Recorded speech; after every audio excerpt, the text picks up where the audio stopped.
ప్రపంచంలోనే అత్యంత ప్రమాదకరమైనటువంటి ఇంటెలిజెన్స్ ఏజెన్స్ సంస్థ మొసాద్ ఉన్నటువంటి దేశం, శత్రువుల గుండెల్లో నిద్రపోయేటటువంటి ఆర్మీ ఉన్నటువంటి దేశం. అలాంటి ఇజ్రాయెల్ దేశం మన భారతదేశానికి సంబంధించినటువంటి ఒక వీరుడి విగ్రహాన్ని తమ దేశంలో ప్రతిష్ఠించబోతున్నారు.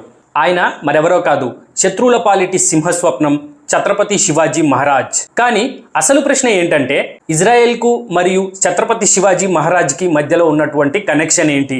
ఇజ్రాయెల్ దేశం యొక్క డిఫెన్స్ ఫోర్స్ IDF అనేది శివాజీ మహారాజ్ గారి యొక్క యుద్ధ తంత్రాలను ఎందుకు స్టడీ చేస్తోంది? అస్సలు ఊహించని నిజాలు మీకోసం. ఎక్కడా కూడా ఈ వీడియోని స్కిప్ చేయకుండా పూర్తి వీడియోని చూడండి.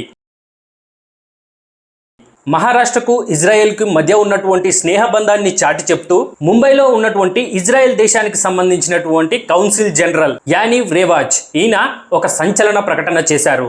శివాజీ మహారాజ్ గారి యొక్క శౌర్యానికి గుర్తుగా ఇజ్రాయెల్ దేశంలో ఆయన యొక్క భారీ విగ్రహాన్ని ప్రతిష్ఠించబోతున్నారు. అంతటితో ఆగకుండా శివాజీ మహారాజ్ గారి యొక్క చరిత్రను ఇజ్రాయెల్ దేశం యొక్క మాతృభాష అయినటువంటి హిబ్రూ భాషలో అనువదిస్తున్నారు. ఇది ప్రతి భారతీయుడు గర్వించదగ్గ విషయం. కానీ ఇజ్రాయెల్ దేశం అనేది మన భారతదేశానికి సంబంధించినటువంటి శివాజీ మహారాజ్ గారి వైపు ఎందుకు చూస్తోంది? ఇక్కడే అసలైన ట్విస్ట్ ఉంది.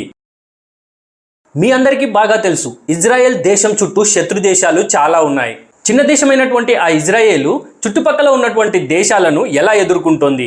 దానికి సమాధానమే గెరిల్లా వార్ఫేర్. వందల ఏళ్ల క్రితమే మొఘలుల భారీ సైన్యాన్ని అతి కొద్ది సైన్యంతో ముప్పు తిప్పలు పెట్టినటువంటి రాజు శివాజీ మహారాజ్. ఆయన యొక్క గెరిల్లా యుద్ధతంత్రం అనేది ప్రపంచవ్యాప్తంగా చాలా ఫేమస్. ఇజ్రాయెల్ దేశానికి సంబంధించినటువంటి సైనిక నిపుణులు కూడా శివాజీ మహారాజ్ గారి యొక్క యుద్ధ వ్యూహాలను, ప్లానింగ్లను, ఆయన యొక్క యుద్ధ తంత్రాన్ని ఎంతో గౌరవిస్తారు. అలాగే అధ్యయనం కూడా చేస్తారు. అంతేకాకుండా భారతదేశానికి మరియు ఇజ్రాయెల్ దేశ విముక్తికి ఒక విడదీయరాని చారిత్రక బంధం ఉంది. మొదటి ప్రపంచ యుద్ధం 1918లో ఇజ్రాయెల్ దేశంలో ఉన్నటువంటి హైఫా నగరాన్ని టర్కీ దేశానికి సంబంధించినటువంటి ఓటమన్ సామ్రాజ్యం నుండి విడిపించడానికి భారతీయ జోధ్పూర్ మరియు మైసూర్ గుర్రపు దళాలు ప్రాణాలు అర్పించి పోరాడాయి. కేవలం కత్తులు, బల్లాలతోటి ఆధునిక తుపాకులు కలిగినటువంటి శత్రువులను ఓడించి ఇజ్రాయెల్ దేశాన్ని కాపాడారు మన భారతీయ వీరులు. నేటికి కూడా ఇజ్రాయెల్ దేశానికి సంబంధించినటువంటి పౌరులు తమ పాఠ్య పుస్తకాల ద్వారా ఇండియన్ ఆర్మీ యొక్క గొప్పతనం గురించి, వీరత్వం గురించి చదువుకుంటూనే ఉంటారు. కానీ దౌర్భాగ్యమైనటువంటి విషయం ఏంటంటే, మన భారతదేశంలో ఉండేటటువంటి పిల్లలు మరియు పౌరులు భారతదేశాన్ని ఆక్రమించడానికి వచ్చినటువంటి ఆక్రమణదారుల గొప్పతనం గురించి, వారి వీరత్వం గురించి చదువుకుంటున్నాము. అయితే ప్రస్తుతం ఉన్నటువంటి ప్రభుత్వము ఆ యొక్క చాప్టర్లను తొలగించడం జరిగింది. ఇది నిజంగా చాలా మంచి విషయము. మన భారతదేశానికి సంబంధించినటువంటి గొప్ప గొప్ప రాజులు మరియు వీరుల చరిత్ర గురించి మనం చదువుకోవాలి.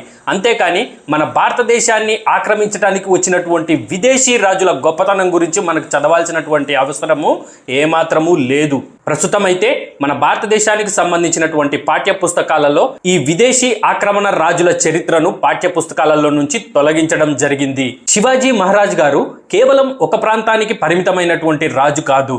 ప్రపంచ వ్యాప్తంగా వ్యూహకర్తలకు ఆయన ఒక రోల్ మోడల్. ఇజ్రాయెల్ దేశం నేలపైన మన భారతదేశానికి సంబంధించినటువంటి శివాజీ మహారాజ్ గారి విగ్రహం నిలబడబోతుండటము ఇరు దేశాల వీరత్వానికి, స్నేహానికి దక్కిన అతిపెద్ద గౌరవం. మరి ఇజ్రాయెల్ తీసుకున్నటువంటి ఈ గొప్ప నిర్ణయంపై మీ అభిప్రాయాలు ఎలా ఉన్నాయి అనేసి కింద కామెంట్ సెక్షన్లో కామెంట్ చేసి తెలపండి. మన ఛత్రపతి శివాజీ మహారాజ్ గారి యొక్క చరిత్ర ప్రపంచవ్యాప్తంగా తెలియాలంటే ఇప్పుడే ఈ వీడియోని లైక్ చేసి మీ బంధువులకు మరియు స్నేహితులకు షేర్ చేయండి.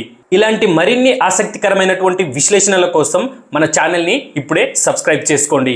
జై హింద్, జై శివాజీ మహారాజ్.